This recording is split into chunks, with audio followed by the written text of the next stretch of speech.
नमस्कार दोस्तों, आज हम एक बेहद ही शानदार सफर पर निकलने वाले हैं। हम हाई सोसाइटी के उन बड़े और ग्लैमरस नीलामी घरों से होते हुए जेम लैब्स के एकदम बारीक माइक्रोस्कोपिक विज्ञान तक जाएंगे। और ये सब किसके लिए? दुनिया के सबसे कीमती रत्नों में से एक रूबी यानी माणिक के रहस्यों को समझने के लिए।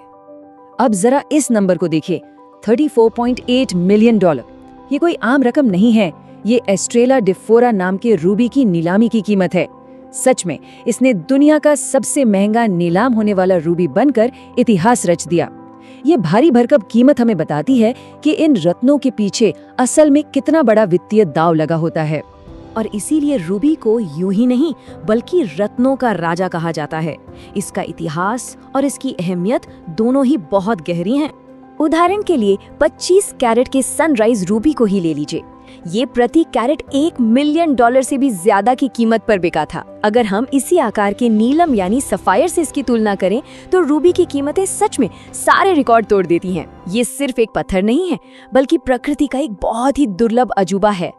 तो आखिर इसमें ऐसा क्या है जो इसे इतना खास बनाता है? चलिए इसके लाल रंग की शारीरिक रचना को यानी इसके विज्ञान को थोड़ा करीब से समझते हैं। आपको जानकर शायद हैरानी होगी कि रूबी जिस मूल खनिज से बनता है, जिसे हम कोरोंडम कहते हैं, वो असल में बिल्कुल रंगहीन होता है। जी हाँ, एकदम पारदर्शी। विज्ञान की भाषा में कहें तो ये एल्यूमिनियम ऑक्साइड का क्रिस्टल है जिसमें अपने शुद्ध रूप में शीशे जैसी पारदर्शिता होती है। तो फिर सवाल ये है कि इसमें वो जादुई लाल रंग आता कहाँ से है? तो चलिए इस प्रक्रिया को समझते हैं।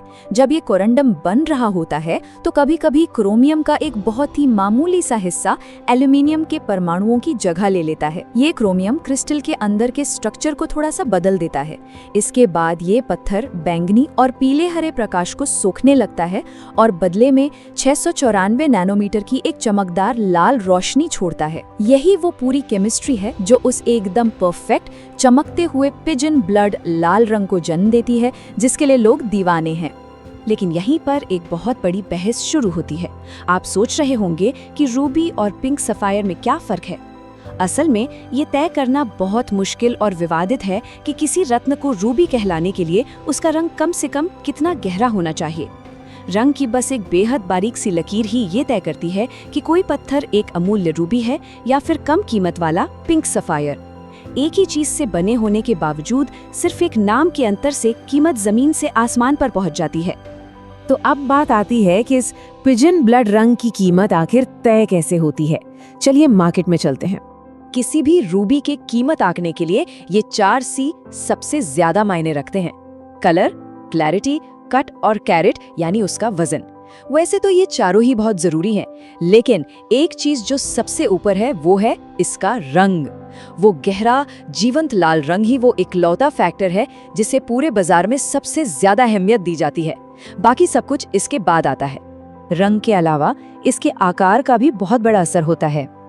आपने शायद 100 कैरेट से भी बड़े नीलम देखे या सुने होंगे, लेकिन रूबी इतने बड़े आकार में मुश्किल से ही मिलते हैं। वजह फिर से वही केमिस्ट्री। रूबी को लाल रंग देने वाला क्रोमियम कोरोंडम के साथ उतनी आसानी से नहीं घुल मिल पाता जितना नीलम को रंग देने वाले तत्व मिलते हैं। इससे रूबी का आकार ज्यादा नहीं बढ़ पाता और इसीलिए बड़े कैरेट वाले रूबी बहुत ही ज्यादा दुर्लभ होते हैं और उनका दाम एकदम से कई गुना बढ़ जाता है। अब चूंकि प्राकृतिक रूप से एकदम सही रूबी मिलना इतना मुश्किल है, तो इंडस्ट्री ने इसका एक समाधान निकाला है: हीट ट्रीटमेंट। अब यहाँ जो बात सबसे ज्यादा हैरान करने वाली है वो है इसका नतीजा। ट्रीटमेंट से पहले और बाद का ये फर्क देखिए। 1000 डिग्री सेल्सियस पर सिर्फ 2 घंटे तक गर्म करने से पत्थर की चमक और रंग में जादुई बदलाव आ जाता है। ये प्रक्रिया नीले या जामुनी धब्बों को हटाकर रंग को एकदम निखार देती है। और यही वजह है कि बाजार में रत्नों को पकाने की इस तकनीक का धड़ल्ले से इस्तेमाल होता है। और बात सिर्फ साधारण हीटिंग पर ही खत्म नहीं होती। बहुत ज्यादा टूटे फूटे रूबी को सुधारने के लिए लेड ग्लास फिलिंग नाम की एक पूरी 4 चरण वाली प्रक्रिया अपनाई जाती है। सबसे पहले पत्थर को पॉलिश करके हाइड्रोजन फ्लोराइड से साफ किया जाता है। फिर अंदर की अशुद्धियों को हटाने के लिए इसे पहली बार गर्म किया जाता है और अंत में इसे लेड ग्लास पाउडर के साथ करीब 900 डिग्री पर फिर से पकाया जाता है। ये पाउडर पिघलकर रूबी की सारी दरारों को भर देता है, जिससे वो एकदम साफ और पारदर्शी दिखने लगता है। लेकिन इस ट्रीटमेंट का कीमत पर क्या असर होता है? जरा इन दोनों की तुलना कीजिए। दोनों का आकार और वजन लगभग एक जैसा है। एक बिना ट्रीटमेंट वाला मोजाम्बिक रूबी है, जिसकी कीमत लगभग $9,775 प्रति कैरेट है, और दूसरा एक हीट किया हुआ बर्मी रूबी है, जो $3,885 प्रति कैरेट पर आ गया। मतलब साफ है, एक एकदम प्राकृतिक बिना ट्रीटमेंट वाला रूबी ट्रीटमेंट वाले रूबी की तुलना में आराम से 2 गुने से भी ज्यादा कीमत पर बिकता है। तो ऐसे में ये पता लगाना बहुत जरूरी हो जाता है कि रूबी के साथ कोई छेड़खानी हुई है या नहीं, और यहीं से शुरू होता है जेमोलॉजिकल जासूसी का काम। इन जासूसों यानी जेमोलॉजिस्ट्स के लिए सबसे बड़ी चुनौती बहुत ज्यादा तापमान नहीं, बल्कि कम तापमान वाली हीटिंग होती है। जब रत्नों को 700 से 1200 डिग्री के बीच गर्म किया जाता है, तो उसे पकड़ना सबसे मुश्किल काम है। ऐसा इसलिए क्योंकि बहुत ज्यादा गर्मी तो पत्थर के अंदर के निशानों को पूरी तरह नष्ट कर देती है, जो आसानी से दिख जाता है। लेकिन कम तापमान वाले ट्रीटमेंट अक्सर पत्थर की अंदरूनी बनावट में कोई ऐसा बदलाव नहीं छोड़ते जिसे माइक्रोस्कोप से भी आसानी से पकड़ा जा सके। इस छुपे हुए ट्रीटमेंट को पकड़ने के लिए लैब्स में अल्ट्रावायलेट यानी यूवी लाइट का इस्तेमाल किया जाता है। जब किसी ट्रीट किए गए पत्थर पर शॉर्ट वेव यूवी लाइट डाली जाती है, तो वो एक अजीब सी सफेद चौकी जैसी चमक पैदा कर सकता है।